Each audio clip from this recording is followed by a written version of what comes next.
Hi friends, welcome to Sharmi's cooking time. இன்றைக்கி நம்ம சேனலில் என்ன பார்க்க போகிறோன்னா, இந்த காய் சொன்னாலே எல்லாருமே பிடிக்காது, சாப்பிட மாட்டேன்னு தான் சொல்லுவாங்க. என்ன காய்ன்னு தானே யோசிக்கிறீங்க? பாவக்காய் தான். இன்றைக்கி பாவக்காய் வச்சு எப்படி பாவக்காய் குழம்பு எப்படி செய்யாதுன்னு பார்க்கலாம் வாங்க. இந்த குழம்பு வந்து கசப்பே தெரியாத அளவுக்கு ஒரு சூப்பரான மெத்தடில் உங்களுக்கு வைக்க சொல்லி கொடுக்குறேன் இன்றைக்கி வாங்க. ஃபஸ்ட்டு வந்துட்டு நான் பாவக்காயை வாஷ் பண்ணி கட் பண்ணி எடுத்து வச்சுருக்கேன். அதுக்கப்புறம் பேன் வச்சுட்டு ஃபஸ்ட்டு பாவக்காயை வெறும் வதக்கலாம் நல்லா வதக்கிக்கோங்க. எண்ணெய் சேர்க்காமல் வதக்கிக்கோங்க, நல்லா வதக்குங்க. நல்லா வதக்கினதுக்கப்புறமா அதுக்கப்புறமா என்ன பண்ணணும்னா நல்லா வதங்கணும். நல்லா வதங்கினதுக்கப்புறமா நம்ம ஆயில் சேர்த்துக்கலாம். ஆயில் சேர்த்து ரொம்ப நேரம் நல்லா வதக்கி விடுங்க. காய் நல்லா வாடுற அளவுக்கு வதக்கணும். அதனால் ரொம்ப நேரம் பாவக்காயை வதக்கணும், அப்போ தான் கசப்பே தெரியாது. பாவக்காய் எந்த அளவுக்கு நீங்கள் ரொம்ப நேரம் வதக்குறீங்களோ எண்ணெய் சேர்த்து, அதே அளவுக்கு பாவக்காய் கசப்பே தெரியாத அளவுக்கு சூப்பராக இருக்கும். நல்லா வதக்கி விடுங்க.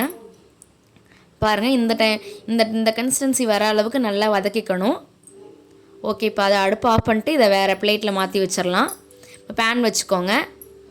தேவையான அளவுக்கு எண்ணெய் கொஞ்சம் அதிகமாகவே சேர்த்துக்கோங்க. 1/4 டீஸ்பூன் கடுகு, 1/4 டீஸ்பூன் சோம்பு சேர்த்துக்கோங்க.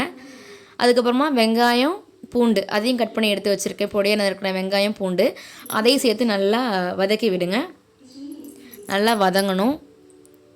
எண்ணெயிலே வதங்கினதுக்கப்புறமா நம்ம 2 தக்காளி கட் பண்ணி எடுத்து வச்சுருக்கேன், பொடியாக கட் பண்ணி வச்சுருக்கேன். அதையும் சேர்த்து நல்லா வதக்கிக்கோங்க.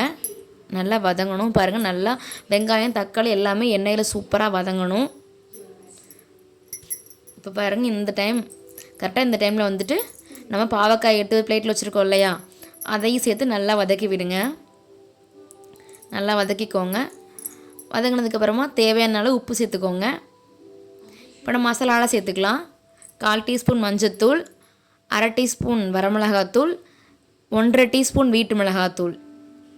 அப்புறம் நான் எப்பொழுதுமே வீட்டில் வந்துட்டு புளிக்குழம்புக்கெலாம் யூஸ் பண்ணுற வீட்டு மிளகாத்தூள் கொஞ்சமாக சேர்த்துருக்கேன். இது நானாக ஹோம்மேடாக ரெடி பண்ணது. அது ஒரு 1/2 ஸ்பூன் சேர்த்துக்கிறேன். எல்லாத்தையுமே சேர்த்து காயோடு நல்லா மிக்ஸ் பண்ணி விடுங்க. மிக்ஸ் பண்ணதுக்கப்புறமா டம்ளரில் 1 டம்ளர் தண்ணி சேர்த்துக்கோங்க. தண்ணி சேர்த்து நல்லா கொதிக்க விடுங்க. நல்லா கொதிச்சதுக்கப்புறமா பாருங்கள், எண்ணெயில் அந்த டைம் நல்லா பிரிஞ்சு மேலே வந்திருக்கும். அந்த டைமில் லெமன் சைஸ் அளவுக்கு புளியை கொஞ்சம் கரைச்சி சேர்த்துக்கோங்க. அப்புறமா 1/2 மூடி அளவுக்கு தேங்காயை வந்துட்டு பேஸ்ட்டாக அரைச்சி சேர்த்துக்கோங்க. அதில் கொஞ்சம் சோம்பு சேர்த்து அதையும் பேஸ்ட்டாக அரைச்சி சேர்த்துக்கோங்க. சேர்த்து நல்லா மிக்ஸ் பண்ணி ஒரு கொதி வந்தோடனே அடுப்பு ஆஃப் பண்ணிங்கன்னா சூப்பரான பாவக்காய் குழம்பு ரெடி ஆயிடுச்சு. இது வந்து கசப்பே தெரியாது. ட்ரை பண்ணி பார்த்துட்டு எப்படி இருந்ததுன்னு மறக்காமல் கமெண்ட்டில் சொல்லுங்கள். தேங்க்ஸ் ஃபார் வாட்சிங். பாய்.